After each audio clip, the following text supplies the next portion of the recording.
And we're live. 9 waiting in the room tonight.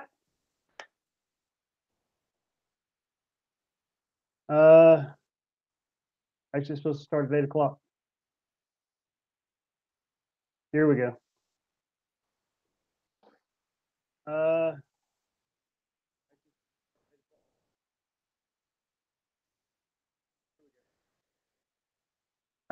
right. Welcome to Blue Collar Fishing Live, Sunday Night Live show. We have 9 waiting in the room tonight. Go ahead and go through the list here real quick. Excuse me. We have Gumpa's Honey Hole with us, P&W Outdoor Reviews, Kevin Cantrell, Edward Seller, excuse me, Jennifer,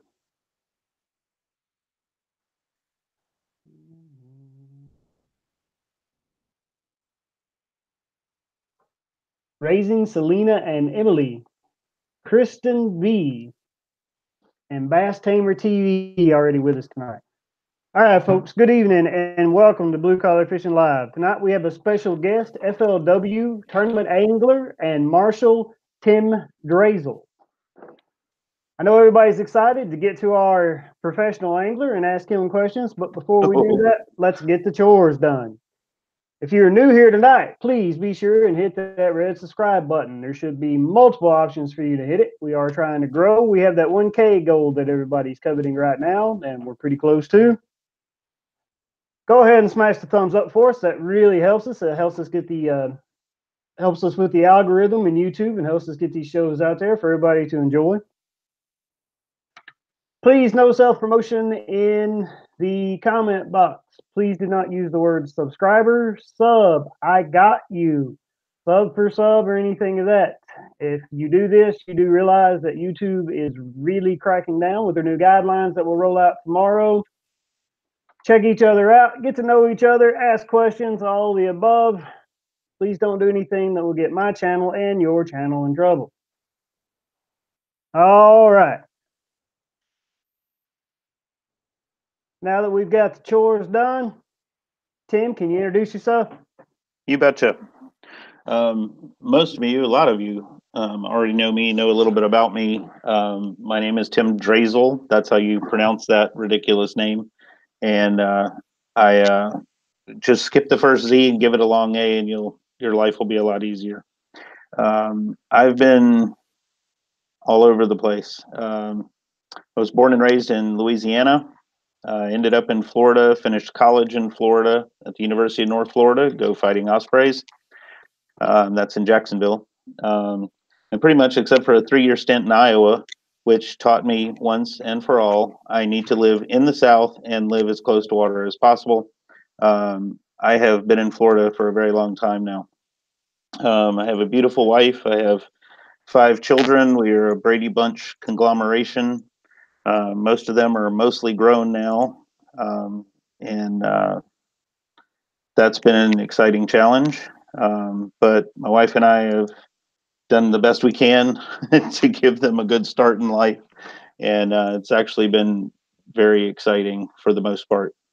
I have always dreamed of fishing at a professional, quote unquote, professional level, but I am going to correct you on one thing real quick. I do not consider myself a professional angler. I happen to fish on a professional level, but I am not a professional angler. I would love to be a professional angler, and I aspire to that all the time. But as long as I have a day job, I will not call myself a professional angler. I have too much respect for the guys out there literally feeding themselves and their families tournament to tournament to call myself a pro. I do fish at those levels, and I would love to fish at those levels full time, but I do not consider myself a pro in that respect. But I have been fishing on the FLW circuits for a very long time. This was going to be my 12th year with the FLW, but if you haven't watched my little video snippet on YouTube, I am taking this year off. I think we're going to get to that in a minute, but I'm a Sagittarius. I'm 51 years old. I have blue eyes, and I like long walks on the beach. How's that? That about sums it up, Tim. All right, we're going to go ahead and get right into the fishing, folks. I know everybody came here to see Tim and not my ugly mug. You see it quite a bit. Our first question we ask everybody, Tim, is how did you start fishing and who got you into it? Uh, my entire family. That's the simple answer.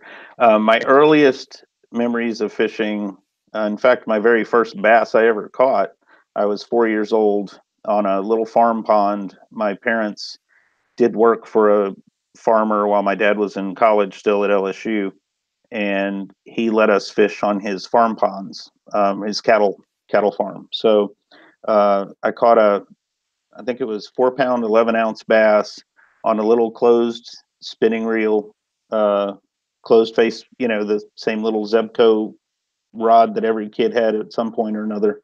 And on a big purple worm, caught a 4 pound, 11 ounce bass. The really hilarious thing about that fish, and it's a perfectly true fishing story. You can call me a liar all you want. It's absolutely true. The fish was the exact same length and weight as I was when I was born, and it was the very first bass I ever caught. So I've been fishing, and I remember that fish. Well, I don't remember hooking the fish. I remember walking backwards to drag it through the grass at the edge of the farm pond, and my mom screaming from the other side of the pond and running around the bank trying to get to me to help me get the fish out of the grass. But I just steady walked backwards till I dragged it up on the grass. So that was my first bass. But my grandfather, I remember fishing with my grandfather a lot, saltwater fishing with my grandfather a lot. And then both of my parents, my mom and my stepdad, fished um, tournaments in my teenage years. My mom actually fished for 4 years on the then called PC Police Don't Strangle Me, was then called the Lady Bass Tour, and she actually fished 4 years as a co-angler on the Lady Bass Tour. Her best finish was a sixth place finish. I think it was a sixth place. Mom, if you're watching, you can correct me in the comments. But I think it was the sixth place finish was her best finish as co-angler. And my stepdad fished 1 year in the one of the big clubs in the Baton Rouge area, and won too many of them, and was accused of cheating, which is my big gripe against most clubs. There's too much drama.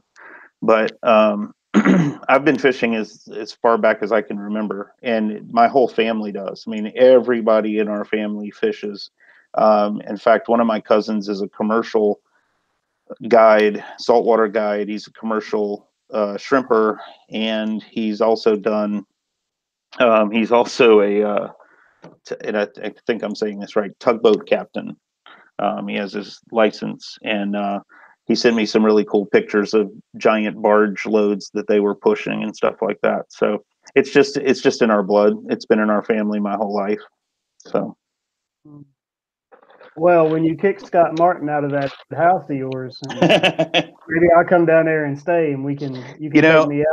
I've met Scott on multiple occasions. I wish I could say he's staying at my house because we're friends, but it's because he found us on Airbnb. I mean, I would love to say, yeah, we're buddies. I let him stay at my lake house when we get a chance. But no, he happened to see it on Airbnb. He happened to like it, and my wife likes to brag to me now constantly. In fact, showed me recently again that she has text messages from Scott Martin's cell phone on her cell phone. So you know, oh, she's holding the phone and waving it at me as we speak. So, yeah. Oh, there we go. There. See, she's waving it right there. There you go. Yeah, I got it. So, but no, I mean, I've actually met him a bunch of times at different tour events and stuff, but I haven't fished with him yet. But I have fished with some Yeah, of the big dudes. But yeah, no, he's going to stay there for the tour event on Seminole. I yeah, I remember watching his dad growing up, with him and Bill Dance or whatever. I'd love to fish with him. However, I will say, for his dad, Roland, I would like my $12 back. That helicopter lure. I remember the commercials. I never had Yeah. one though. Oh, I did. you know, and if you caught a bass with it tomorrow, it'd be the first one I ever saw. Hey, look, I still want a set of banjo lures. Every time I see the commercials, I still want them. So, yet to own any, but Evidently, they're popular in the muskie fishing crowd. It's still a muskie fishing bait they use. I don't know. I think you could just use a fluke; it'd be more effective. But yeah, especially on Seminole, just throw a weightless fluke around, especially watermelon seed, watermelon red, and that gin clear water. You'll do good. good to know. Yeah. All right, let's say hello to a couple of folks we had come in. Yeah. All right, Mr. Hard Charger 2, Sup Tim has come in. Fishing Family Network. Hey, Monster. Welcome, buddy. Hey, DA Bassett. Monster. My mom. There's a Freudian slip for you. My mom is supposed to actually log in and watch this, so keep the comments clean. Got a If you rant. you, we Scary. can DM each other pictures later, Monster. I promise. VA Bassett Outdoors has joined us. Welcome. Cool Hand Outdoors has joined us. Welcome. Passion for hunting and fishing. Hey, buddy. Welcome to my stream. Appreciate you coming. See if there's anybody I missed here. Logan Rowe, welcome. Appreciate you coming. There's a bunch of action on the comment board. Yeah. Tightline Nation, we welcome you. Appreciate you coming. What's up, Blue? Not much, guys. We're having a great live stream tonight. Appreciate everybody that came in. Stephanie DeLidge, Country Mama is in the house tonight. Grant McIntosh has joined us. Appreciate you coming. If you see Skeeter Jim join, we have to take 2 seconds for me to show him something. I promised him I'd show him how to straight shank hook a plastic so it lays straight. Not a problem. We can do that. All right, guys, let's get right into the next one. All right, now, you just said you're not a professional, but to guys like me who are just, bank anglers trying to buy that first boat, you're a professional. You do fish in a professional tournament, right? Agreed. Okay. So the next question I think a lot of people are having is how, if somebody is interested in starting in the FLW like you, how would they go about that? My first comment was going to be it's super easy. Everybody's situation is different. I will say this: it's very easy to sign up for. And listen, I'm going to admit up front, I am a very FLW pro guy. I love the FLW. You'll appreciate this comment. I've always seen the FLW as the blue collar circuit. They're much more, to my opinion, and again, I'm not trying to start a big controversy or anything, but in my opinion, they're the much more family oriented, grassroots, blue collar tour. They have divisions all over the country. The same folks. I mean, I still am friends with my first tournament director. That was my tournament director when I fished my first Gator Division series in the BFLs 12 years ago, and we still talk. He still works for FLW. They have long-term, very loyal employees, and I've had the same weighmaster in the Gator Division for 12 years. I mean, it's that kind of family network, and so it's always felt really comfortable for me, and I feel like I'm fishing with my family. I feel like they always ask about the kids, and I roll up to register. It's like, how's Matthew doing? Is he going to school? How's Zach doing?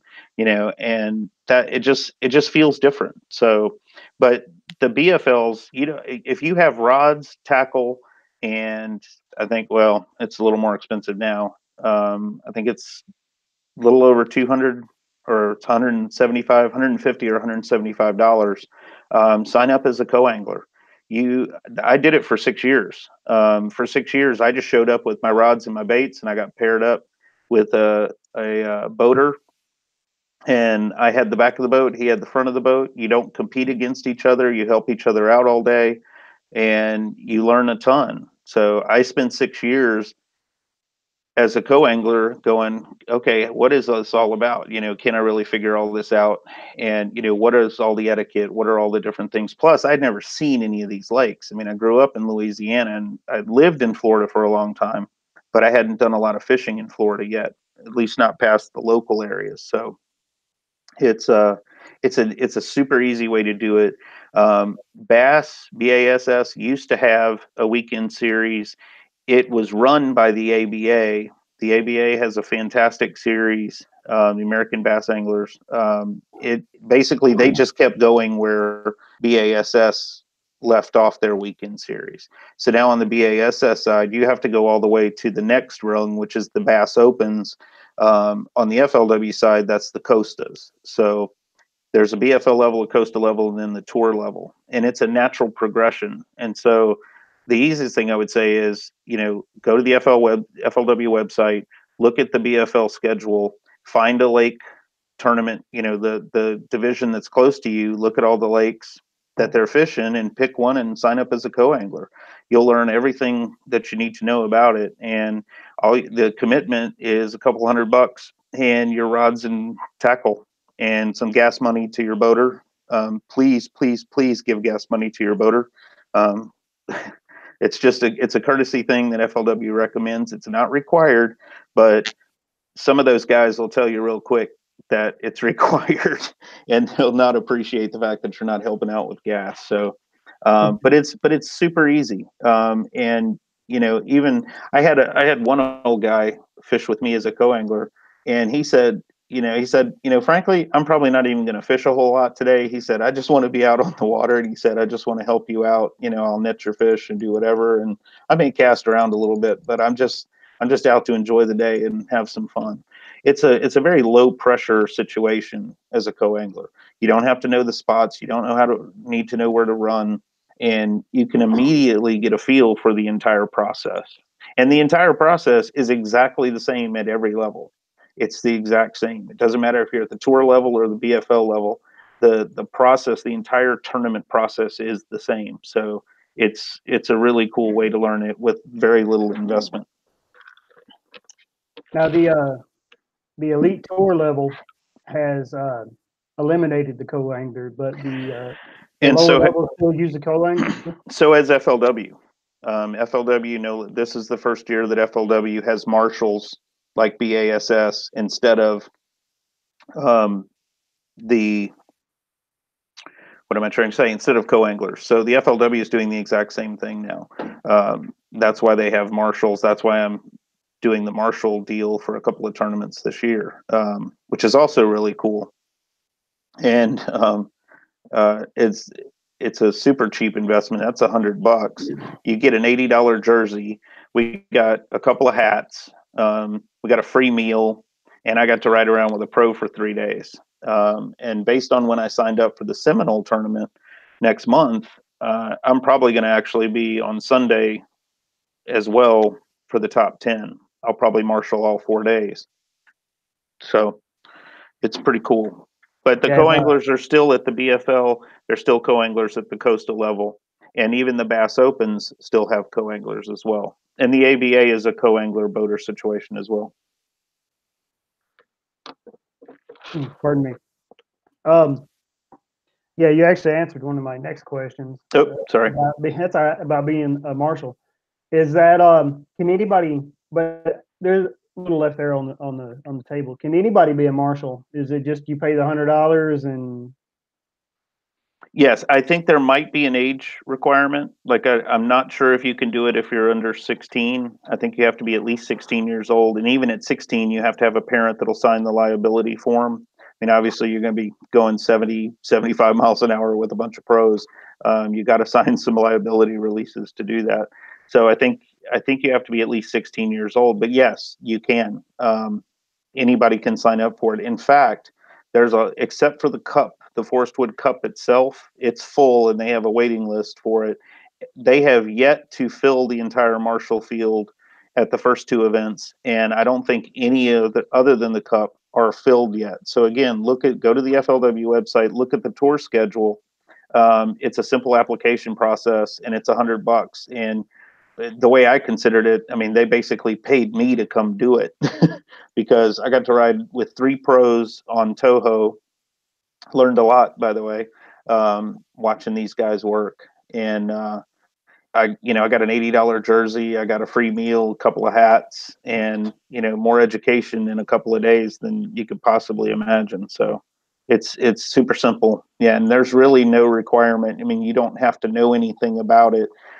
They have a training class at every event that you have to sit through, and they tell you all the basics, what they can and can't do. You get rule sheets, things that you need to really pay attention to, and make sure that your pro angler that you're a marshal for is not breaking any of those rules. So, and it's really cool. I had two different pictures published on their website, and it says, photo by Marshal Tim Zdrazil. So that was kind of cool.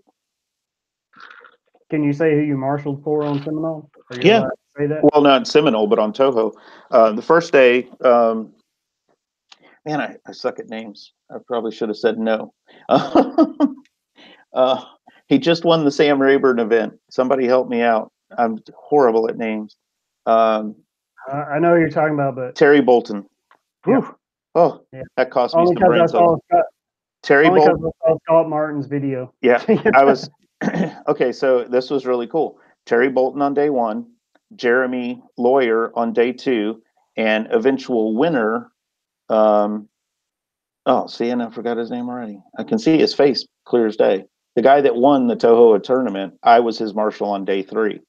And that was a whole different experience because they had a live camera for the FLW Live in his boat. And I had to be in a chase boat. So I'm his marshal, but I was in a chase boat with a guy chasing him all day. So that was really cool. While at the same time, I'm doing live updates on an iPad provided by FLW on exactly what he's doing and, the fish he's catching and his estimated weights and everything else. So it's a really cool deal, but I was his marshal on day three, and he ended up winning on day four. So, and I can't think of his name to save my life. I can see his picture in my head perfect, but I have a thing with names. Sorry about that. That's all right. But yeah, no, and I don't know who I'm going to get on Seminole yet. They'll do that. You get a text message right after they have their meeting. The pro gets a text message, and I get a text message that says who you're matched up with. And just as the same it was when you had co-anglers, they call you or you call them, and you arrange, where you're going to meet in the morning and all that stuff. All right, let's say hello to some people who joined us then. We have One Cast, One Fish has joined us. Trophy Shot Outdoors. Hi, buddy, to you as well. Thanks for coming, both of you. Excuse me. You said him. Anybody else in here? Dirt Poor Outdoors has joined us. Hey, buddy, good to see you. He was on a couple of weeks ago. See, Gumpa's on there too. Yeah, Gumpa's on. I already said his name. But hello again, Gumpa. I hadn't seen it, so sorry. Hit me up if you want to be on here. Canoe Hound Adventures has joined us. Welcome. First timer here. I appreciate that, nice. Canoe Hound. Welcome if aboard. you're new here, go ahead and hit that subscribe button. Come on, y'all know how YouTube works now. Go, honey. I was the first one here. Cool, Gumpa. Appreciate you coming. Darren's Northern Life has joined us. Hey, Darren. Hey, I saw you checked out that video I told you about. Thanks for coming, buddy. All right, Tim, let's get into the other questions. You bet. All right. Now, you are a bass angler, so I am going to assume bass is your favorite to target. Absolutely. It's no question, no doubt. The little bit of saltwater fishing that I do actually enjoy is basically saltwater bass fishing. I like to fish for redfish and speckled trout, which is it just means I'm flipping, pitching, casting for redfish and trout, just like I'm flipping, pitching, casting for bass. But now, if I'm going to go out fishing, I want to be standing on the front deck. I want to be casting. I want a rod in my hand, and I want to be working the whole time. My brother, who also loves to fish, his idea of fishing is, the folding chair, a bank, a big ice chest full of beer next to him, and some worms or crickets, or even if he's casting, he can sit in the same spot all day and fish for hours. And God bless him, it's awesome. I can't do that. even when I'm standing on the deck of my boat, I'm moving constantly. I don't have ADHD, but on the front deck of my boat, I feel like it sometimes. I have to be casting constantly. I have to be pitching, flipping, doing something. I've always got a bait in the water. And it's just by far, as far as I'm concerned, there's a lot of opinion debate. Now, again, don't want to start any controversies tonight, but I think, largemouth bass fishing, especially competitive largemouth bass fishing, is probably the most challenging thing you could possibly go out and catch. And it's just that's and especially fishing here in Florida and a bunch of those California, Texas guys know what I'm talking about. On every single cast, you could be catching a double-digit fish. It could be a fish of a lifetime. So it's just the most exciting to me. Well, yeah, especially in the South where they're at the top of the food chain. So you have the big bass factories down there. Yeah, Up here, they're not at the top of the we've food. got a couple of them. Yeah. Although Texas seems to be kicking us in the teeth lately, and then California always comes up with some giant. Yeah, Texas, Clear Lake, and Falcon, and some of those are definitely big bass factories. I grew up in Tennessee. We got Oh yeah, they're no slouch either. Chickamauga and Fort Loudon, which you're going to see coming up here next month. Yeah, and didn't they? There was just a new record set somewhere in Tennessee, wasn't that? Was that a new lake record bass caught in Tennessee? I don't remember which lake, but there was a new record of some sort just caught in Tennessee that was a largemouth. It might have been a lake record. State record was broke not too long ago. It was almost 16, Yeah, 15. that's what I was saying. I know it was huge. It was a giant. Yeah, our state. I live in Pennsylvania now. Our state record here is 12. I know guys on here have caught bigger than 12. Not that's a huge fish to me. That's 3 times bigger than anything I've ever caught. But Yeah, I have not yet, and my son now has, I think, 5 bass bigger than mine, which he is want to remind me of as often as possible. So it's I'm gonna get there. But he's also caught most of those on one lake, which I flat don't fish. It just does that. I just don't want to go fish it. But so I think he cheats a little bit because he fishes like Jackson so much, but mm, that's all right. being in Florida, Okeechobee is probably the most famous one. Do you fish it? Yeah, in fact, the Gator division only fishes Okeechobee at this point. The Gator division used to be one of 3 BFL divisions in the state of Florida, and the Gator division was the central one. The first one that shut down, and this was all when the economy tanked and everything started going south for the economy. There was a Seminole division, which was kind of North Florida. The Gator division was Central Florida, and the Everglades division was Okeechobee and the Everglades down there. Now the Gator division is primarily Okeechobee, and that's mostly a financial decision. They can usually fill the field at Okeechobee. They're struggling this year to do that. I didn't help them out in that cause, unfortunately, with me taking a break this year. But they've been having trouble filling the field even on Okeechobee this year. So there is some talk that they're going to spread that out again. But they talk about it a lot, and they've even come up to North Florida and they've investigated the lakes again and done some of their planning kind of stuff. But I would love for them to come back into North and Central Florida more. It'd certainly be closer to Tim's house.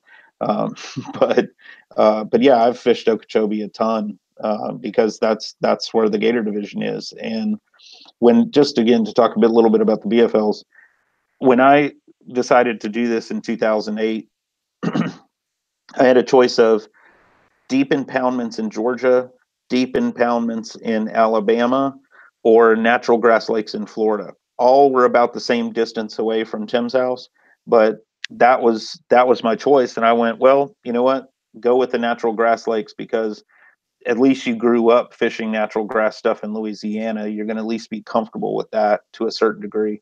Where fishing 60-foot deep brush piles with a fairy wand is not something I've ever been comfortable with and never had any exposure to. So I chose to fish the Gator division because it was the best path for me to try and start my way into the program. So yeah, I fished Okeechobee a lot at this point. That's great. That's where my personal best came from. It was 7.2.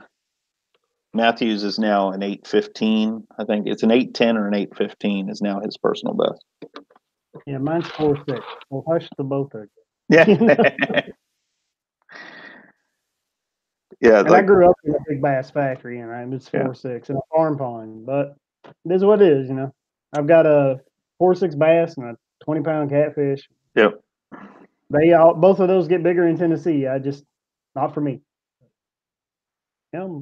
Maybe we'll break that this year. That'd be great. That would be cool. All right, let's see. I think we have some more people in the chat here. Okay, man, we've got Jess Weiss, Christy. Hello. Thank you for coming. We appreciate it. Shelby Super Snake. Hey, y'all. I sent you pictures of the famous Roland Martin's helicopter lures and Brian Kurtz's whistle that in my collection. I don't think I have any of them left, but I had them too, man. Yeah, I got tuck on that one. I I was don't a know. It sucker. looked cool.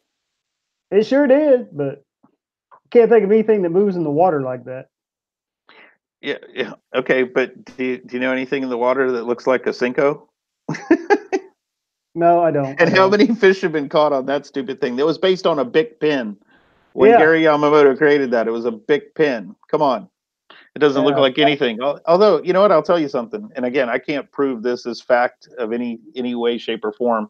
But when I was fishing an extreme one-man series down in Central Florida 3 or 4 years back, one of the guys who'd won 3 or 4 events of the 8 or 9 in that tour, he won. Yeah, he won. Actually, he won 4 or 5 of them. He's a young kid, super good um, on the water.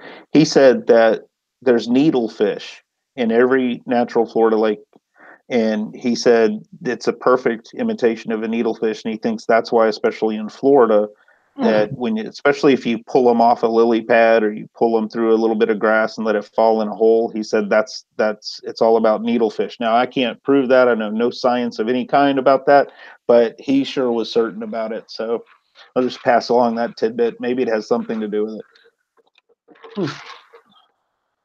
All right. Let's see. I think we have some more people here we haven't gotten to yet.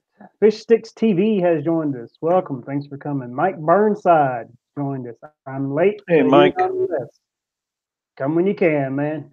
Everybody's got a real life. All day JK Fishing. Appreciate everybody coming. Thank you for joining us. If you came in and I didn't see you, just let somebody know. Put something in the chat there where I can notice you, and I will shout you out. All right, we have our next question here. We've discussed that bass are your favorite to target. Do you ever hobby fish for catch and keep? Do you ever take any fish home? And if so, what? Oh, sure. Mostly catfish and stripers. And I don't know if they're true stripers that we have on Lake Talquin here or not. They may be hybrids or white bass. No, I'm pretty sure they're stripers. There's a couple of natural creeks that feed into Lake Talquin, which is literally right here in Tallahassee. And during the summer months, if you go back up into those spring-fed creeks, throw white jigs around, swim jigs, white jigs, spinner baits, jerk baits. You can catch some really nice stripers. In fact, Matthew, when he was 11 or 12, caught one that was close to 20 something pounds. And you can actually keep 3 of them per person per day. And it's a slot limit. They have to be between, I think, 18 and 28 inches or something like that. If they're in that slot, you can keep 3 of those. I'll eat stripers. I'll keep them. And catfish. We've got really good blue cats and really good channel cats. I won't eat any other kind of cat. I only eat the predator cats. I eat the ones that hit spinner baits. So blue cats, channel cats. Get a nice chest full of those. My wife fries them up like a goddess. She's one of the best fried fish people on the planet. Yeah, I'll absolutely keep them. It's been a long time since I've caught bluegill or crappie. Super good eating. But once you get nice little fried nuggets of fish, it's hard to think about whole carcasses again. But I used to love picking the meat off a brim and crappie when we couldn't fillet them. You just gut them, take the head off, scale them, fry the whole thing, and just take that fork and slide it right down, pull all that meat off the bone. I love eating fish. I have no problem. As a professional courtesy, I choose not to eat largemouth. Plenty of people eat them, so I know that's out there, and a lot of people do it. I just can't do it. I want to know that everyone I catch is going back out there to hopefully make a million more babies and keep the stocks up. But I have no issue with people catching and keeping legal limits of largemouth. It's just not something I just can't do it. I just can't. I want them out there. I want them swimming. So Yeah, I'm the same way. And with the largemouth, oh yeah, it's just there. To me, there are better fish to eat, so I don't sure. keep the large. I don't. Well, any bass. We have smallmouth up here too. Actually, the Susquehanna River up here is considered one of the best smallmouth fisheries in the world. Yeah. I I still mean, haven't eaten I still haven't eaten walleye, but I've heard it's one of the best eating fish on the planet. oh, So it's delicious. I'd love to eat some Yellow perch, walleye at some point. yeah, yellow perch are in the same family. They're also delicious. But also bass, for me is like bass is the most popular tournament fish and trophy fish in North America. And the professional anglers and the bass mark like 75 to 85, probably about 85% of fishing departments and the economy in this outdoor world of angling is geared around bass fishing. So I don't want to take that's just me. I don't want to take that resource away from the economy, from the industry I want to be in, or Right. from the tournament angler. I don't want to take it away from guys like you who, you know, it's not free to join those tournaments. They pay No, to no. join them They and try to they, win. they So definitely cost some money. now on the other side of that, like you said, guy takes a legal bass, paid for his license. I ain't got nothing to say to the guy. He's done No, I every right. have. Listen, there's I will throw one thing out there. With today's technology and the way that replicas can be made now, I hope and wish that more people would do replicas when they catch a monster that they want to keep. They want an actual mount for. I don't begrudge them. They caught it legal. It's theirs. They can keep it. I have no issue with that. They're not doing anything wrong. I wish those, more of those 12. I have a buddy who killed a 12-8, and I've still never forgiven him for it because it was right here on Lake Talquin. And I love him to death. He's one of my greatest friends, but replicas last forever. You get a good artist and you get a good company, and there's probably 50 of them in Florida that will make a replica for you. I wish they put those big. That's a really old fish. Even in by Florida standards, as fast as they grow, you catch a 12-8, that fish has been around and it makes a lot of babies. And I would just strongly suggest that you consider the replica mount option. They're beautiful. You get the artists that are doing them are fantastic, and it lasts forever. Even the best taxidermy work on the planet, it fades over time and it needs some work. So I would just throw that out there and say, I suggest you at least consider a replica mount. Take good pictures, from all angles. Measure it, do the girth and everything else, and they'll make you a mount that's identical. So anyway, that's my 2 cents on that. But again, they didn't do anything wrong. I have nothing against it if you choose to do that. Not trying to start a fight, I promise. I just think that the way the mounts are being done now is so spectacular that it's just a great way to do that and put the fish back. Yeah, especially in Florida. 12/8's a fish of a lifetime, but not a record in Florida. You know what I mean? No, no, and it was. I mean, it's a big deal for Steve, and I love the guy to death. You know, I wish he had gone the mount, the replica mount. Yeah, I will also throw something in else out there for our crowd tonight on those fiberglass replicas. If you take the real fish and you have the taxidermist do it the old way, the real fish, unlike the fiberglass replicas, fish hide is like any other hide. As it dries out, it is going to shrink over time. So Yeah, that 12/8 in a few years is going to look like a 10/8. And nobody's ever going to believe you that it was a 12.8. The fiberglass replica is going to look like a 12.8 50 years from now, you know? Yeah. All right, we have a couple more people in the house tonight, I think. Good Times Outdoors has waved at me, so maybe I missed him a while ago. If I did, buddy, I do apologize. Josie For You has joined us. Welcome. Appreciate it. Anybody else has joined us, wave at me, get my attention somehow. I'll shout you out as well. If I missed you, the chat is going by a little bit, so hopefully we have some people in the house tonight. All right, Tim, you ready for another one? Shoot. I'm just playing with baits while we do. I brought my stuff in because I promised Skeeter Jim I'd show him how to do a straight shank hook. So I'm just playing. Shoot, what you got? All right.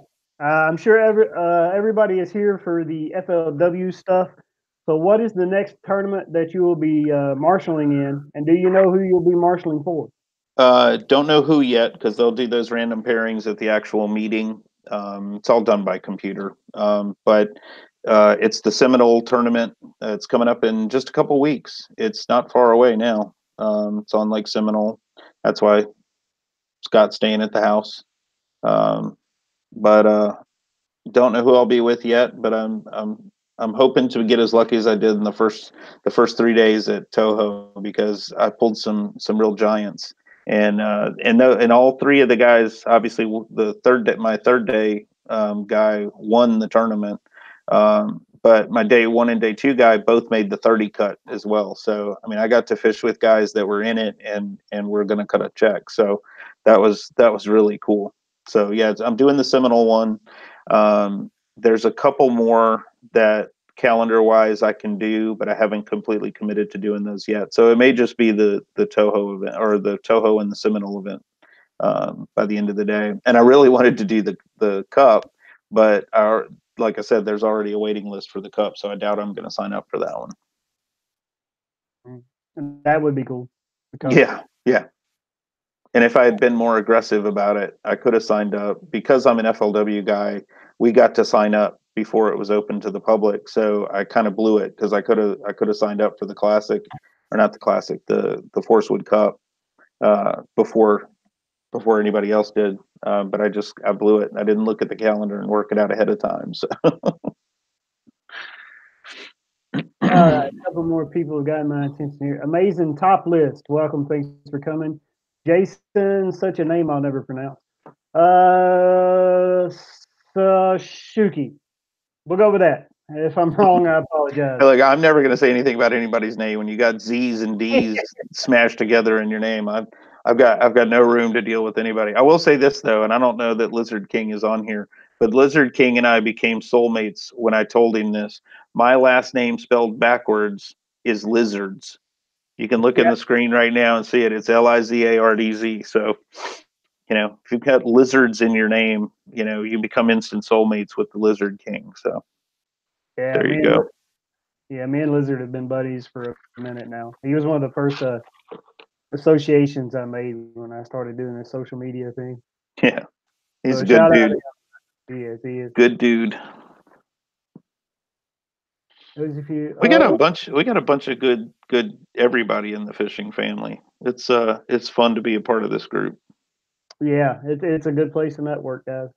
For So sure. appreciate everybody coming. All right, we have a question in the chat. What you got? Tim, it says, what is your go-to knot for braid to leader? Why are my people? There's somebody banging on the window and I can't see him. Say that again. I'm sorry. It says, what is your go-to knot from braid to leader? So what do you tie as a leader knot? Okay. I do. Okay. Here's a little info and a little inside info into Tim's brain. I go with simple and I can have some faith in it. I use what I think is called the surgeon's knot.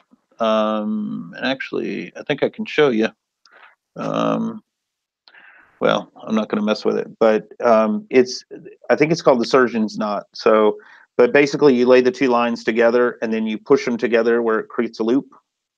Kind of bends over itself and makes a loop, and then you just fold the lines together 4 or 5 times, and then you slide it, and you have a really good knot. And Matthew, of course, again, Matthew has caught 5-pounders on that knot on my setups and hasn't had any problem with the knot. I haven't caught anything over a pound on it. So, but to be fair, I very rarely have a spinning rod in my hand. I'm working on that though. This year is devoted to finesse fishing and electronics, so I'm going to be doing a lot more of those knot ties. But it's just a very simple one. So I use the surgeon's knot, and that's usually I usually have 10 or 15 pound braid, or 10, 12 pound braid, and then I go with again, remember I'm in Florida. I'm not fishing gin clear 60-foot deep water with 4 pound test line. I usually don't go below 8, well, usually 10. I usually go 15 or 20 braid and about 10 for the leader. So that's typically where I'm at. That's good. And I know everybody wanted to hear the tournament angler, but if you're curious for me, I used probably the most complicated one, but there's a reason behind it. I tie an FG knot. And the reason is I hate tying knots and I'm lousy at it. So I tie the strongest one so I don't have to tie it so much. That's it. Hey, it's a good plan. Yeah. The FG knot is the strongest one I found. I've figured out a way I can kind of tie it even while on a boat. Well, buddy's boat. I don't have a boat of my own yet. We're working toward that. You'll get there. I'm thinking. Thank you. I hope so. But I tie the FG knot. FG polymer and improved clinch. And I don't know other knots, too many other knots besides that. I go with what works for me. Yeah. All right. Do we have any more questions in the chat? I don't see any right now. What we will do is ask a question I have here. What you got? All right. As an FLW guy, Mm-hmm. well, I'm going to ask this one first. You will be attending the BASS Classic next month, correct? Yes, I am. First time. I'm super, super excited about that. Most of you guys know I work with Christian from Yellow Tech. He's super awesome dude, and I'm not sponsored by Yellow Tech. I'm not sponsored by TH Marine, who is the worldwide distributor for Yellow Tech. But I was one of the very first customers to buy a power stick when they were first raising money. It was like you could order it now, but they weren't going to be delivered for a year and a half or something. Got to play with a couple of prototypes, but I was like one of the first 10 or 15 customers for the power stick. And I was the second I think I was the first or the second person to ever buy the power light, which goes on top of the power stick. From Yellow Tech. And so Christian thought it would be really cool to use customers at things like ICAST and at the Classic. So I'm going to get to go to the Classic with Christian, and we're going to be walking around with our Yellow Tech sticks and our fluorescent green shirts. You can't miss us. So you see the fluorescent green Yellow Tech walking around. I'm one of them. So stop me and say hey. But yeah, no, I'm super excited. This is the first chance I've gotten to go to a Classic. I haven't been to a Cup event either. So this will be the biggest fishing event, expo that I've ever been to. I have been to ICAST twice now, and supposedly going again this year, which is a super fun deal, but it's just a totally different deal. I mean, it is specifically set up for buyers and vendors and media people. It's not, it's not a big giant tournament with bass coming across the stage. So there's a whole new level of excitement to get to go and do that. I mean, I'll be working, but it'll be fun working. So yeah. Yeah, like I just told you, I grew up in Tennessee. I grew up about 90 miles west of Knoxville. So it is in my plan to make a trip down there and see my mama. I'm going to do a collaboration with another YouTuber, hopefully, and then Hey, sir. Yeah. go to the Hold Classic. on. I'm getting interrupted. All right. You want me to mute you? I'm Gerald. I'm the facilities manager. I'm Tim Zdrazil. Corey's my wife. I just talked to November at the emergency. Awesome. Yeah. I just talked to Cora. I told her you almost went to jail because we just had to play. Did you hear us beating on the woman right there? Yeah, but I'm doing a live interview on a TV show. So, Hey, I understand. I understand what you're saying. but I'm here with my wife. It don't matter.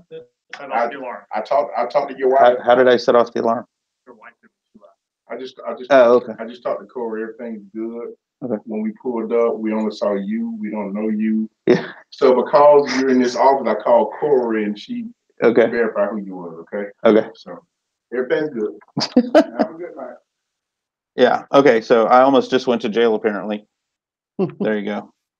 Yeah. So Almost apparently one of my trips, or one of my wife's trips out the door, she set off the alarm, and when somebody was beating on the windows earlier, that was the police. So there you go. A little excitement on a Sunday night. Got to retitle this, man. Make it go viral. Police call. Yeah, no kidding. I'm like, dude, I'm doing a live show. Get the fuck out of my face. But I anyway, gotta watch that. We're live. Yep. I muted myself. Yeah, all right. I only pronounced the first letter. All right. Osney Fishing Adventures has joined us. Hey, Osney, welcome, buddy. I went fishing with him a couple of months ago now, I guess. He's a trout fishing phenom. Cool. All right. Were we in the middle of the question?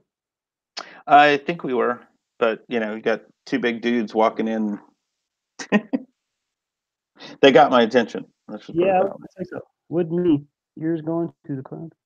Okay. Oh yeah, we were talking about the classic. You're going to the classic, and what you'll be. Yeah, no, super excited, and I know some of the fishing family might be there, so let's definitely, make plans to at least meet, shake hands. But like I said, it'll be easy to see me and Christian.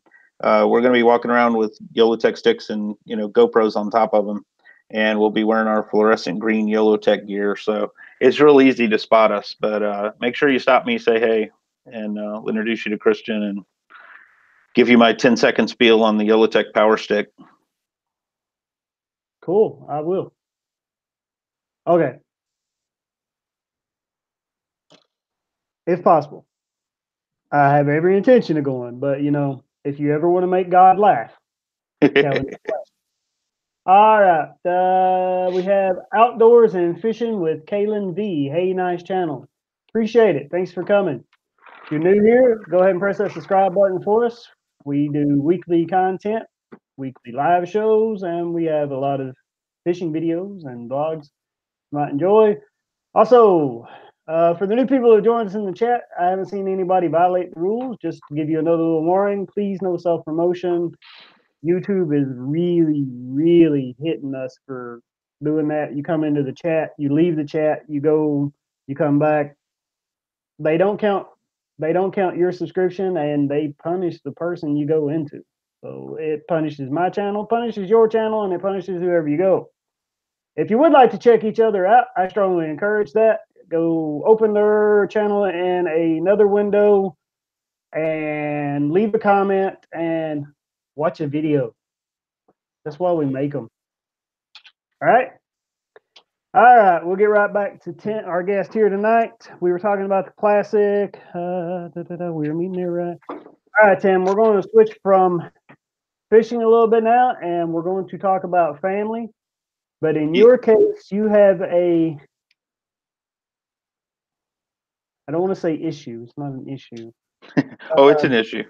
Okay, it's an issue. I'm not politically correct about it. It's a little bit of a difference in some of your family than the rest that we have discussed here on these live streams and on these networks Sure. about, and you've already done it. So yeah, can you tell us about Zach? Sure. And most everybody knows, and most people who follow my Twitter page at all, or any of my posts, have seen me and Zach, have seen pictures of Zach, have seen me, cooking with Zach mostly. And way back, I mean, I've been on Twitter a long time. So if you scroll far enough down, there'll be pictures of Zach with fish in his hand, fish with him. But Zach has cerebral palsy and epilepsy. He's 100% physically disabled, and he's a full-time gig. my ex-wife and I have had true 50-50 custody of my boys um, for a very, very long time. And I mean true 50-50, week on, week off. So every other week, Zach is with us, and he's a full-time gig. And God bless Corey, my wife. She's really, really good with him, and she helps out a ton. But pretty much from the time I get home, till Zach's aide arrives the next morning, and I go to work, Zach can be a full time gig. Last night I was up with Zach most of the night. I got 3 hours of broken sleep, and it was it was just a rough night for the kid, and which means it was a rough night for Dad. But I also say this. I mean, Zach is a huge challenge. He has made it difficult to fulfill a lot of, the dreams I had, and I've adapted well. I think for the most part to all of his situations and all of his needs. But it's I'm also extremely lucky. Zach is a super bright spark. I mean, he has one of the best sense of humor. He literally shines. He's very social. He can't talk, but if you spend 15 minutes with Zach, you can read his body language really well. And he's just an amazing kid to look at. He's gorgeous. He's happy. He's smiling. He loves to go to restaurants. He loves to go to the movies. He loves to play games. He loves to go fishing. He loves to do a ton of different stuff. So, and because of Zach's situation in 22 years in the school system with him in Florida, ESE kids can go to school for till they're 22, and benefit from all of the things that they continue to teach them. But a lot of the kids in Zach's exact same situation are much more difficult. So I try to remind myself that even though he's 100% physically disabled and he is a complete full-time job, hands-on to do everything, he's also uh, just super fun to be around. I mean, every person that's ever met Zach has said the same thing. Wow, he's amazing. He's like this shining golden light, and his laugh will add years to your life. So it definitely changes things. I mean, part of the reason I have to schedule so carefully, fishing so carefully, is that I know, week on, week off, if I'm not home, then Corey has to do, my wife Corey has to be his hands for that time. So I try really, really hard to schedule around that as much as possible. And his mom and I have a fantastic relationship. In fact, she just took a long trip to Australia, and so Zach spent 2 weeks with us so that she could take this trip to Australia. And I've done that with her as well. If I had to fish back to back tournaments or something, we switch back and forth, and we try to help each other out a lot. So it is a I don't sugarcoat it, and I'm not PC about it. I've been corrected by people way too much to be PC about it. I was actually told, when I was corrected one time when I said, Zachary was 100% physically disabled. I was chastised for using the term disabled. Um, you know, I don't mean anything when I say disabled. That's just a literal fact to me. There's a lot of really poetic terms out there. I just choose not to use them. Sorry. I live it every day and have for 23 years. So I get to call it what I want. But I love the kid. He's amazing. He's taught me a lot about patience and understanding. And when you're trapped in a situation where you can't talk, you can't even scratch your own nose if you want to scratch your own nose, and you can still be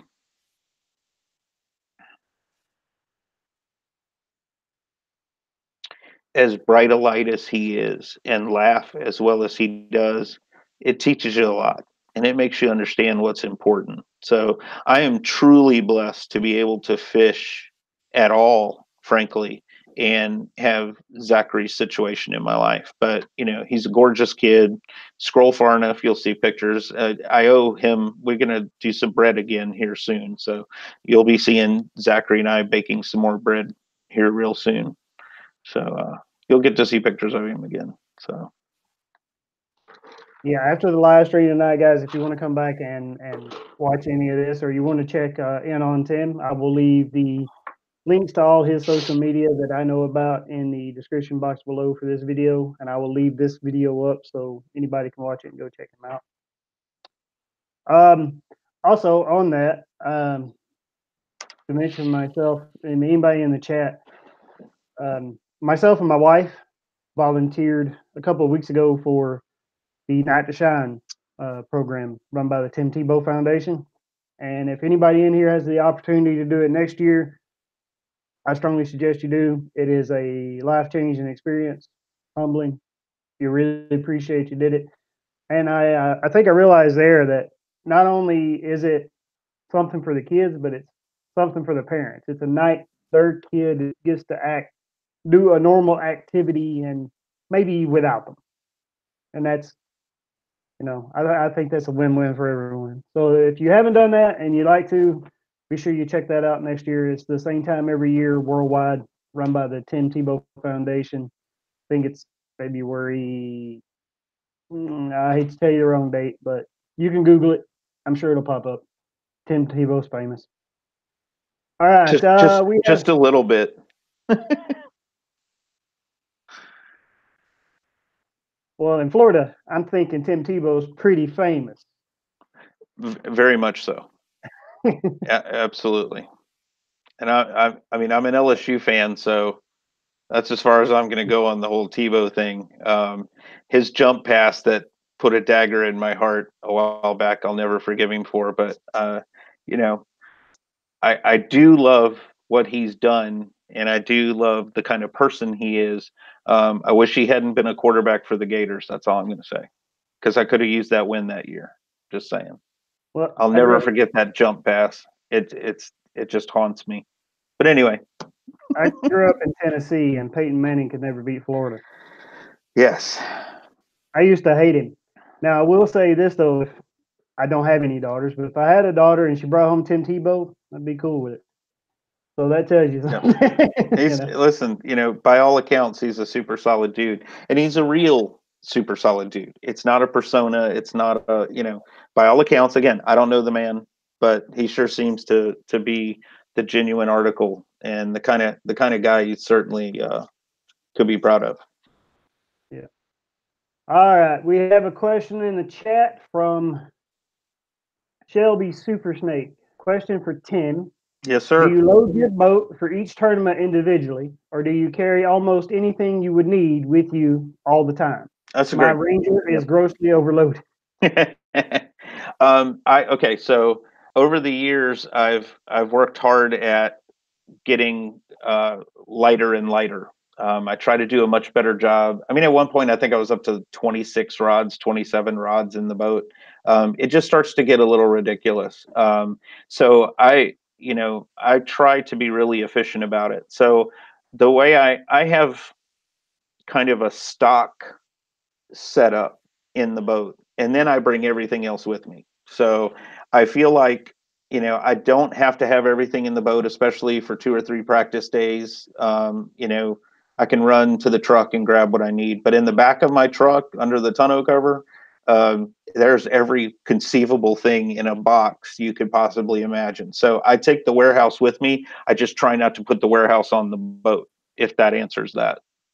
Because if you've got so much in there that you can't actually functionally get to what you need to quickly, I'm not going to change baits. I mean, every cast is a potential check, and if I'm taking 10 minutes to dig through plastics because I got 60 pounds of them, I'm not doing myself any favors, and I'm certainly not going to cut a check if I'm spending all that time messing with tackle. So I try to keep the what goes into that tournament day down to the bare minimum to have everything covered and have enough backups of it that especially if I'm catching them on practice on a June bug flipping out by Mr. Twister, I better have 6 bags of June bug flipping outs. But I'm also going to have 3 or 4 other colors, but I'm probably only going to have 1 or 2 bags of those alternate colors because I'm tuned into a particular color on the bite anyway. So I try to do it based on my practice, but I have just a really good stock setup of everything. And then I have what I call a day bag that is just a big, I think it's a 2.5 gallon Ziploc bag that I just throw every other possible thing in that I think I might need that day, plastic wise. And then I feel like I've got myself covered. So hope that answers that.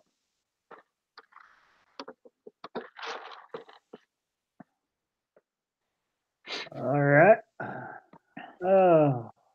Let's acknowledge some people in the chat here who have joined us. Farmall Fanatic has joined us. Hey, buddy, I appreciate you coming in. Thanks for checking mine out.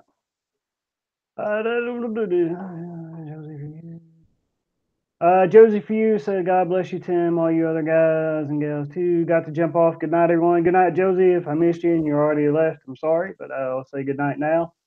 Watch it later. Osme. I got to get some sleep. Got school tomorrow. Okay, good night, Osme. Have a good night, bud. School tomorrow. Yeah, now that Zach's tucked back at his mom's house, and I think, like I said, I think I got 3 hours of broken sleep last night, so I'm gonna sleep like the dead tonight. Shelby Supernate says, heck, I could hold an iCast event by just pulling my boat to parking lot and opening the compartment. I have to get it cleaned out and start over. Yeah, start or just have a big sale. Just pull up, open up all your bins and put a big for sale sign, and have a giant rummage sale through your bins. That'll be fun. There's probably some good stuff in there. True North Angler has joined us tonight. Thank you for coming. North Angler seems to be the last one. If you're here and I missed you and I haven't shouted you out, put an emoji or a wave hi to me or something in the chat, and I'll be sure to get to you. All right.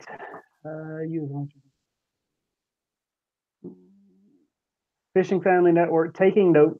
Now we know what Tim does to prepare. It's a lot messier than that.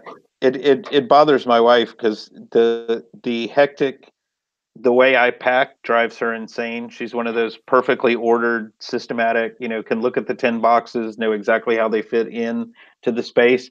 I pretty much back the truck up to the garage and just throw everything I can possibly jam into the back of the truck and still close the tonneau cover. And then I know I'm good. And it drives her insane. It's not pretty, I promise you, but I know it's all in there. And as long as I know it's all in there, the peace of mind, I'm good. That's the key, is peace of mind. Because if I think I don't have it, then I freak out. So there you go. More insight into the fanatical brain. Phil and Drag Catfishing has joined us. He says, West Tennessee, baby. East Tennessee, I'm from. East Pennsylvania now. Looking for a hog. Hey, Phil and Drag. I take it you're back from the Catfish Conference. Hope you had a good time. That would be cool. Yeah, it's a big deal for those catfish guys. Oh, yeah. Catfish, but it's not my biggest thing. I like eating them. So I love, like I said, channel cats and blue cats. I can catch those all day. They'll go right in the cooler. It's one of the things I can eat them. Don't love them, don't hate them. But there are other things I'd rather catch to eat. There are, I think, some of those catfish guys, though, those 50, 60 pounders, they'd rather you put them back too, because they're going to make a lot more 50, 60 pounders. Oh, yeah. Plus, I've heard my whole life, I don't know if there's any truth to it, but I've heard my whole life that the bigger you get catfish, the more inedible they are. You don't want them over so much. Yeah, I mean, that makes sense to a certain degree. All right, we discussed that. Okay, back on Zach. Sure. You do take Zach out on the boat, right? We have had people ask about. I had a question is Zach in a motorized wheelchair unit, and how do you get that on and off of the boat, if so? He's not in a motorized chair because he can't control it. So he has a regular, what you would consider wheelchair. It just has a really complicated structure to it to keep him strapped in and all that stuff. And we don't go on plane because he doesn't like the wind in his face. But basically, I pull up tight to the dock. We cinch it down tight to the dock, and I just bump him right in his wheelchair right onto the front deck. And then usually I would, especially on my old Ranger, I had an intercoastal model that had the hard deck, so it was even easier. Then I would lower him down I would just wheel him down into the cockpit area and keep him facing me, and we could just idle. He does not like to be on plane.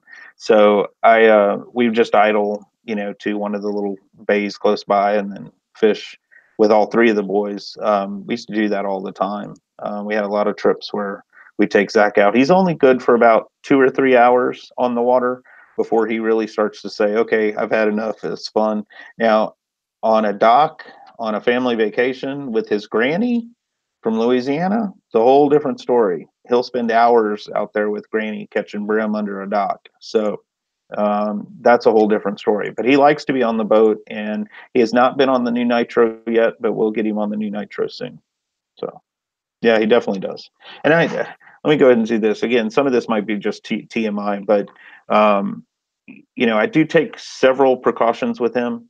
I do not keep him strapped in his wheelchair while we're out on the water, because I have a huge fear that if the wheelchair goes over, he's going to go over. So I keep him as loosely in the wheelchair as I can, and then I just keep a life jacket on him as much as I can physically do it in the wheelchair in the boat without him being strapped to the wheelchair.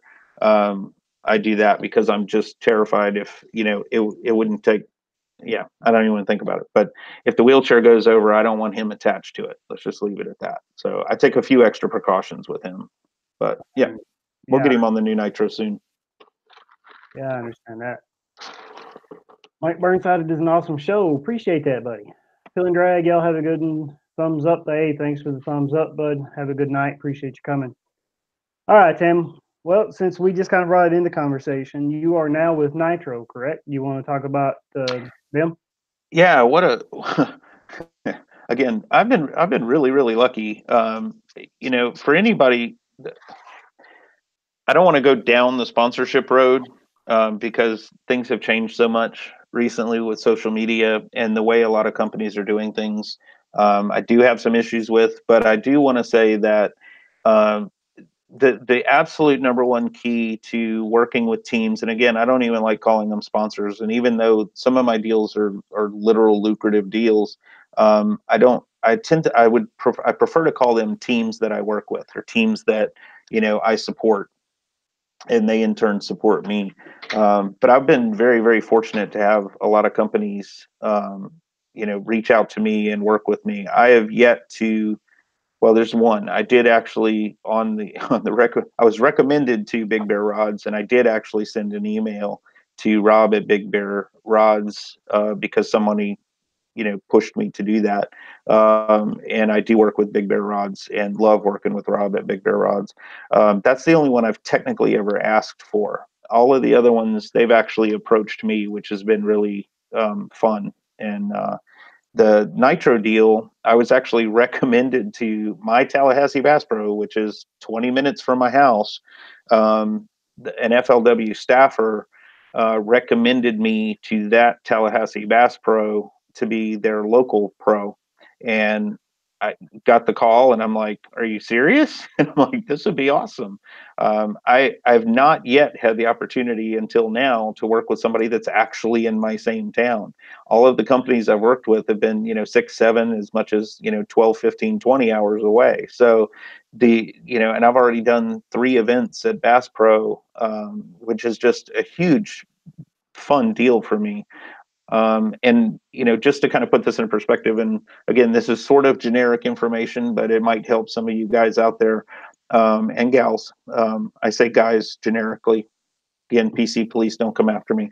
I have a local pro deal with Bass Pro. There's local, regional, and national. I mean, trust me, Kevin Van Dam's Nitro deal is a whole lot better than my Nitro deal. But I do have a Nitro deal, and it made it possible for me to have much more boat than I would ever have been able to justify buying myself.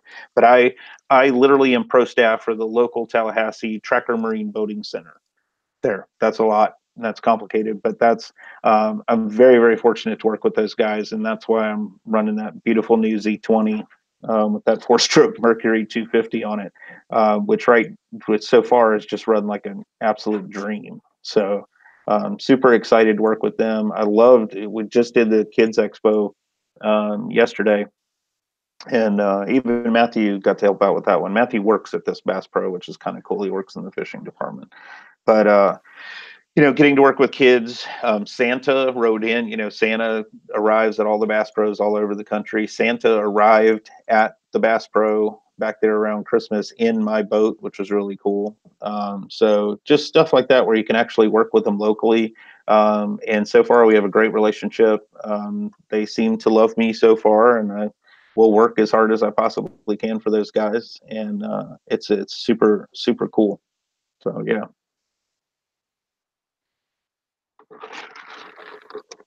Compass Honeyol asked, "How do you mentally prepare for a tournament?" Whew. That's the $1,000,000 question, isn't it, Gumpa? Okay, so as much as humanly possible, I try to remind myself that I know how to catch fish. It's just fishing as possible. Keep in mind the caveat that I started with. As much as humanly possible, I try to remember that. I've been catching bass my entire life. This is not something new. I learned a lot in practice. I'm going to check those things out. If it's not working on tournament day, I'm going to adjust. So mentally, I try to remind myself that you found some really good stuff. This is what you were looking for. Focus on that to start your day. Don't get stuck on it. Prepare to, be amazed and stupefied by the fact that the fish yesterday told you one thing and they're telling you a completely different thing today. That happens all across the country, every lake, every body of water. I don't care if you found the perfect pattern. There is no guarantee that that pattern's going to hold up. In fact, it's more likely that the pattern's not going to hold up and you're going to have to adjust. At least in my experience, that's what I've seen more than anything. On a couple of occasions, and I've done well in those tournaments, my patterns from practice held up, and I did well, and I was able to actually cut a check. So it does happen, but that's the preparation that I try to do. Try to get enough sleep and tell myself, hey, look, you know what you're doing, go out there and fish. And if something changed and it looks wrong, adjust, go to the backup plan, or A, B, C, or D, however many backup plans it takes. Just keep rolling through everything and let the water, let the fish, let the conditions tell you what needs to happen. And I think when you truly get in tune with the situation and you start getting bit and you start to get an idea of what's happening, it all kind of clicks together. And I just remind myself, especially the night before, I'm like, don't forget, you've done this before, you've seen it happen, you know what to do. Just keep your head straight. This is a huge mental game, and I think that's not always understood by the fan bases out there, when they're watching all those big guys fish on tour. I don't think which again, I'm not one of those guys, I'm not saying that I am, but I don't think they understand the mental piece of this. It's a huge, big deal. It's you versus the fish. Whatever happens on everybody else's boat, you have zero control over. You have to control your situation on your fishing day and get those 5 big fish in the boat. And yes, I said 5 big fish in the boat. That's my little stab at MLF, but I love those guys too. Don't get me wrong. But that's you just have to you have to keep it together. You have to keep from spinning out and know that you're 5 casts away from changing your entire day. So just that's what I do. That's what Tim does. Whether it works or not, who knows? I mean, I'm certainly not breaking down any doors with my massive wins. So maybe it's a complete wrong approach, but it works for me and it keeps me enjoying the day. When I know, no, come on, just go to the next point or go to the next grass line, change up. Let's, just change it up completely and throw a top water for fun for a while and just see what you can make happen. I mean, I think as long as you're enjoying it and you keep your mind clean during the day, you're going to have success. You're going to catch some fish. You're going to go up on stage and weigh some fish. And I think that's the key. All right. The Fishing Family Network are there any things you can do or not do now due to age and experience? What I'm asking, do you feel more confident now or 12 professional seasons ago? I'm way more confident now. I don't know that it has as much to do with age. I mean, there's, you know, I mean, obviously there's 18, 19, 20-year-old kids out there, setting records right now. I mean, good Lord, God, look what Jordan Lee has done alone. Um, it's just amazing. I think what I do, next year, 2020 will be my 12th year. But when I go into that 12th year, those 11 years behind it are a big deal. I'm much more kind of like, I don't stress about virtually any of the process now. I'm used to loading my boat, dumping it in the water, parking on the berm, talking to the guys, drinking coffee. You get used to that process. It takes a lot of that stress out of it. It's not until right before blast off that I really start to go, okay, are you going to go to spot one or are you going to go to spot two? And you start to do it. So I think it's just confidence in knowing how the whole thing works and what's expected and where I'm going to, what I need to do to have a comfortable, confident day. That's definitely different, in year 12 versus year one. But so far, knock on wood, praise the universe. I do not have any issues physically at age 51 that are affecting my ability to do it. I can still stand on the deck. I mean, Stephen and Patrick, Stephen for Outfood Stephen, and I think we were on the water for 9 or 10 hours, 8 or 9 hours, 9 or 10 hours. And I didn't sit down except to drive a couple of times. I didn't sit down once, and I was casting hard all day. So, I mean, as long as I can still go out and do a 9 or 10 hour day on the water and still feel like I had fun and not be crippled in pain the next day for it, I think I'm doing just fine. So, yeah, definitely experience is a big deal though. And you just, you don't panic as much when you've been doing it a while. All right. Written in Blood has joined us tonight. Hey, Written, thanks for coming, buddy. I appreciate it. He says, hello, fishing family. Yeah. If you're new here, go ahead and join the family. We had another one. What is your go-to soft plastic? Edward Seller wants to know. Color. Go-to soft. Oh, color. Both color and your go-to trailer, I guess. This is the same one 90% of the planet. Go-to confidence, always June bug. Trailers for swim jigs, chatterbaits. Virtually anytime you need a trailer, a true trailer, I use a Mr. Twister Buzz Bug. It's kind of a speed craw type of thing, but with the true twister twister tails to it. But that's my go-to trailer for any of those things. Although I do still like to throw the Twister twin tail grubs. They've been around for a billion years. But I still, on a spinnerbait especially, I still every once in a while like to throw on a twin tail grub. I think it's an absolutely awesome trailer. In terms of color, Florida, I'm black and blue and June bug 99% of the time. I mean, it's the color I'm going to throw first, and I'm not going to throw anything else unless I absolutely have to, because I've just caught so many fish on it. In Florida, if you're not throwing June bug or black and blue, you're probably doing yourself a disservice, unless it's true gin clear water. If it's true gin clear water, then you want, the green pumpkins of the world. You want more natural colors, but it's always black and blue and June bug and a Twister's not speed crawl. That's that other company. The Buzz Bug, Twister Buzz Bug is a fantastic trailer, especially for swim jigs. I don't do. I fish a lot of PFAs, public fishing areas. If anybody's wondering, and especially here, there aren't. Like I said, I live in Pennsylvania now. My job, my wife, and my family, and everything is. And the area of Pennsylvania we in, there aren't like river fishing is good here, but the lakes and tributaries are pretty heavy pressure because it's like one lake for a couple of surrounding counties.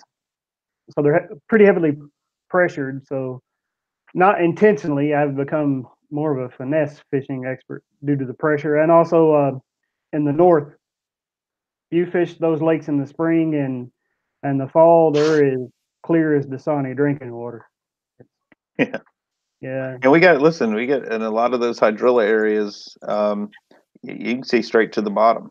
I mean, we get gin clear water here.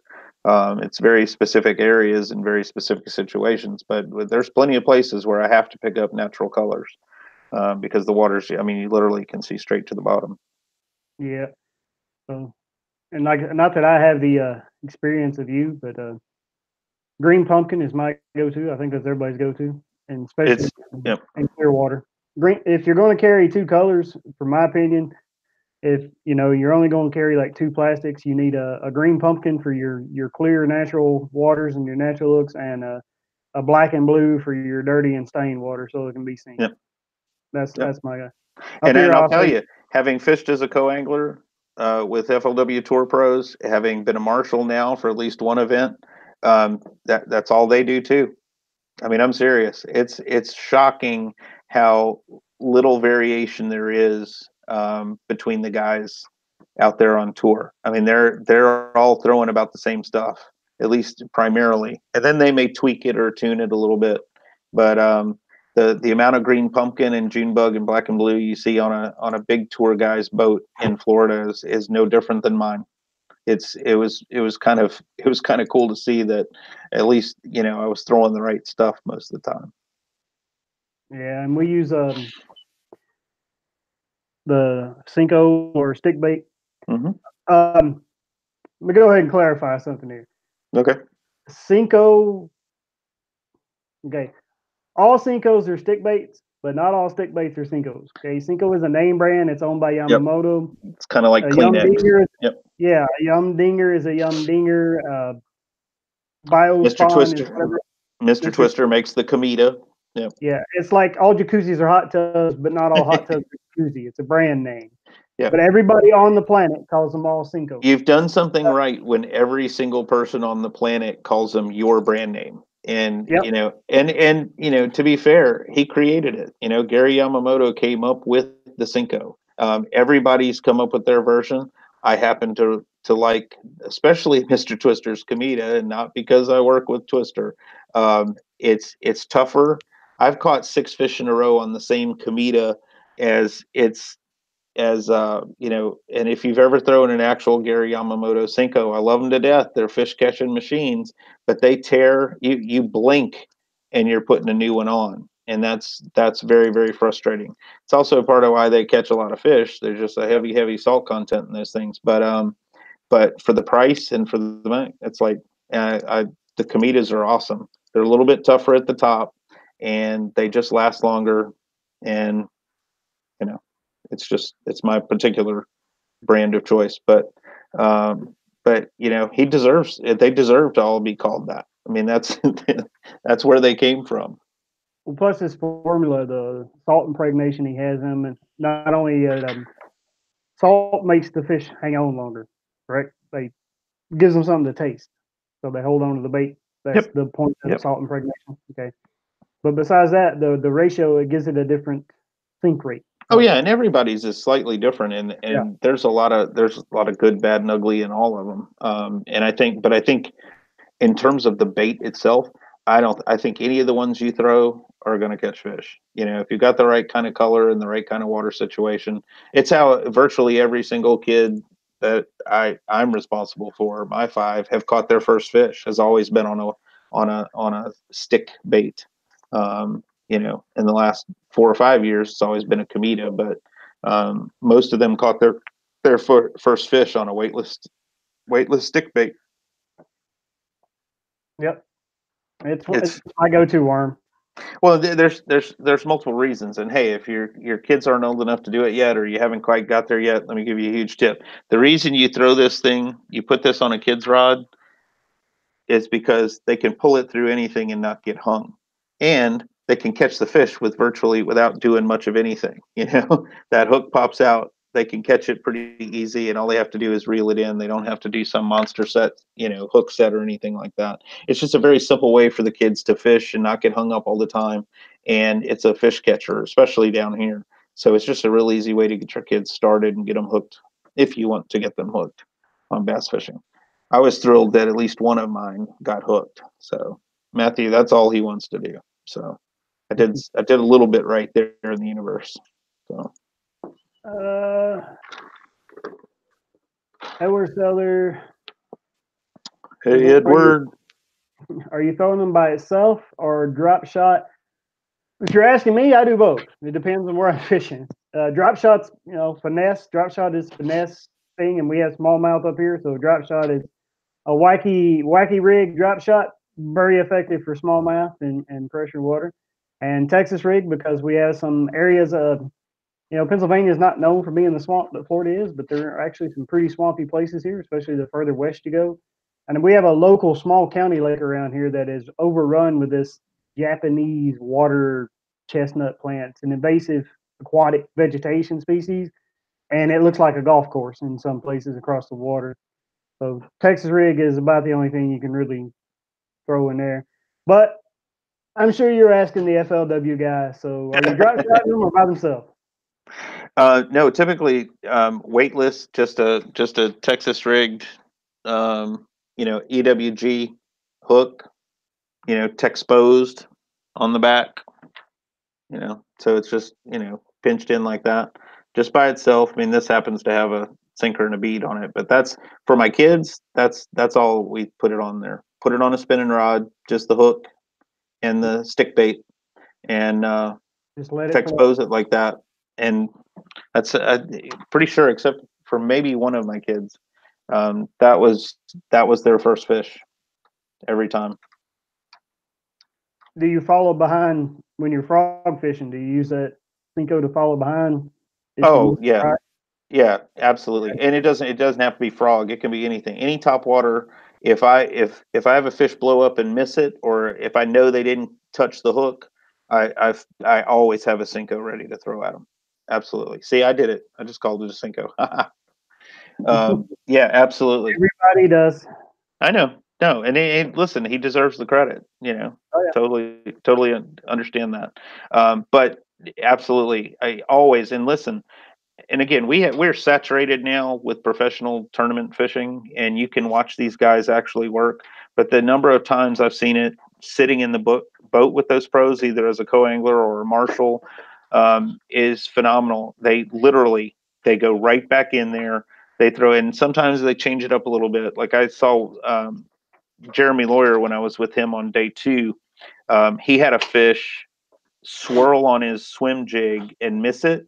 He fired a drop shot back in there, but it just had a little thin finesse worm on the drop shot. He fired that drop shot, and probably because it was the closest rod at hand, frankly, but he grabbed that drop shot, fired it in there, and caught that fish.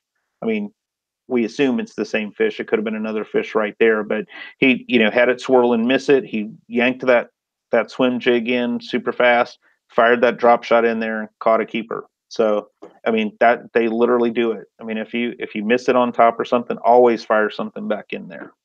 So, all right. When you're just having one of those days, you just can't beg them to bite, and those happen to all of us. So when you're just having one of those days, what's your confidence? I'm going to throw this out here and at least get a fish on the board. That Cinco again. Same thing we've been talking about. Listen, and I don't care if I have it Texas rigged with a little bit of weight. I don't care if I have it. I've even flipped these on a 1/2 ounce weight. I mean, if I know I need to get bit, I slow down. That's the key, honestly. I slow way down, and I will touch every stick of grass I can with a Cinco. And I use just enough weight to get it in there. If I need a 1/2 ounce to get it to the bottom, I use a 1/2 ounce. If I can get away with a 1/16 ounce, I'm going to do that. If I can truly get away with it, I'd rather throw it weightless though, because I can do more with it weightless than I can. I mean, I can make a weightless Cinco skitter across the top, I can make it hop and bounce. I can make it shimmy or swim. I mean, it's just a ridiculously versatile bait for just a stupid little piece of plastic. You can do so many different things in it. But when I need a bite, it's going to be a stick bait, technically a Cometa by Mr. Twister, but it's always every time. But honestly, before the bait itself, it's slowing down because I know I can get it in front of a fish if I slow down. And one of those fish, if I drop it on their nose, they're going to bite it. Even if they're not feeding, they're going to bite it when you drop it on their nose. So that's the confidence part. Are you using the slip my mind right now? I was thinking about the Ned rig. Are you using the Ned rig? That's fairly new to. I have not yet. But again, like I said, this year is devoted to finesse fishing. So Ned rigs, drop shots, wacky rigs. I'm going to have a spinning rod in my hand a lot more this year than I ever have because I truly need to get more confident with those finesse tactics. And again, something I learned just watching these guys, even on Toho, the number of fish I saw caught on a spinning rod would shock you. That I just have to do it. I have to get comfortable with those finesse techniques. I mean, when you got 30 boats in an area that are all about a cast away from each other, and half of them are throwing spinning rods, they're doing that for a reason. They're using heavy or super light finesse techniques because these are pressured fish in a very, very pressured situation. So, yeah. Actually, bait casters are relatively new in the fishing and tournament world. I remember growing up watching, Jimmy Houston and Bill Dance and Roland Martin and those guys win mega tournaments spinning rods. That was what they threw. Yeah. So and I'm going to get more confident with this year. I'm gonna start having more faith in it. It's just when you fall in love with flipping and pitching, heavy line, short distances, heavy weights, punching through a bunch of cover to get to those fish. It's hard to pick up something else because it's addictive, and especially you catch a couple of 4 or 5 pounders out of a bunch of grass like that, flipping a creature bait in there. It's hard. I mean, it's all I want to do now. I mean, I want to flip and pitch constantly, and but I can't. I'm never going to be good on tour if that's all I do. So I'm definitely going to work on that for sure. Yeah, I'm the other way around. I promised myself this year I'd try to get better with the bait caster. I've got one. I use them, here and there. I'm not as great with them as I want to be. I have to crank the brake all the way down and watch the wind and everything else. And also, like I said a while ago, we heavy pressure, a lot of finesse fishing. So a lot here is small line, small tackle. You got to downsize. No, and that's the whole point is I've got to get confident with that. And I mean, I've watched it on TV enough. You'd think I believe it, and you watch a guy catch a 6-pound smallmouth on 6-pound test line. I've seen it enough on TV. I just need to experience it. I need to actually, have some confidence myself. We are probably going to have to wrap this up. I think the building manager is still not pleased with the fact that we're here. So we may need to skedaddle here in a minute. All right. I'm getting the high signs that we probably should wrap this up. All right. So have you ever used Frankenstein plastic, something of your own creation, melted together to give it your own action? No, but I have a nephew who does a lot of Frankenstein bait creation. I'm gonna have to get in my brother to send me some pictures of Chase's baits. He's created some really cool. I don't even know what to call them, but just combinations of different baits that are pretty outstanding. So maybe I need to get some of those pictures from him, and I need to. I probably should start getting the kids designs patented. He could probably be the richest bait maker in the universe if we get some of his Frankenstein creations done. So Yeah, Edward, I'm going to try, buddy. All right. Well, we're going to wrap this up then before Tim gets in too much trouble yeah, here. and sorry about that, and sorry about the the police banging on the window earlier. It's not something we expected for sure. So you kidding me? I'm putting that in the title. We're going viral later. yeah. Because you'll see me. I mean, you can't see the police because they're Police outside. call. They were outside the window, but you can certainly see me yank my head around to the right when they were banging on the glass. So All right. awesome. All right, Tim, you got any final words you want to tell anybody there? No, just a big shout out to the fishing family and all of Twitter followers and Facebook, Facebook friends and everybody else who participates. This is I've always believed that the outdoor community is one of the greatest grounded, just down to earth, simple, good people that you're ever going to find. And I'm privileged and honored to know so many of you. And, I thank you for all the support you guys always show me. Thank you for having me on the show. Thank you for, pretending that anybody would care about what I have to say is really cool for me. Hopefully y'all have learned a little bit about me. Hopefully you've learned a little bit about fishing, and just I love the whole process. Let's do it again. All right, not a problem. All right, buddy, I'm going to let you go so you don't get in too much trouble there with the building. Yeah. I just hope I don't get in trouble because I tell them where to go. That's the thing you need to worry about. I was not pleased. All right. Have a But good night, Tim. it's all Thanks. good. You too. Thank you so much, buddy. Bye. You're welcome. Appreciate you coming. You betcha. Bye. All right, guys, if you're still with us tonight, I want to thank you all for coming. Thank everybody that's in the chat. Let's see, Fishing Family Network, you guys rock tonight. Appreciate that. Dwayne, thanks for coming, buddy. Sorry I missed you come in. Dirt Poor Outdoors is back with us again. I'll watch the replay for sure. My internet was in and out. Understand completely, buddy. Everybody's got a real life. Your real life comes first. Dumpa's Honey Hole, thumbs up. Thumbs up, thumbs up. I'll watch. I missed. Appreciate it, Dwayne. No problem at all. All right, if you're new here and you haven't hit that subscribe button, please do so. If you didn't smash the thumbs up, please do so before you leave. I greatly appreciate it, especially if you enjoyed tonight, which it seems that most of you did. Really get a lot of growth out of this. If you're still hanging around and you're looking for something to do tomorrow night at 8 p.m.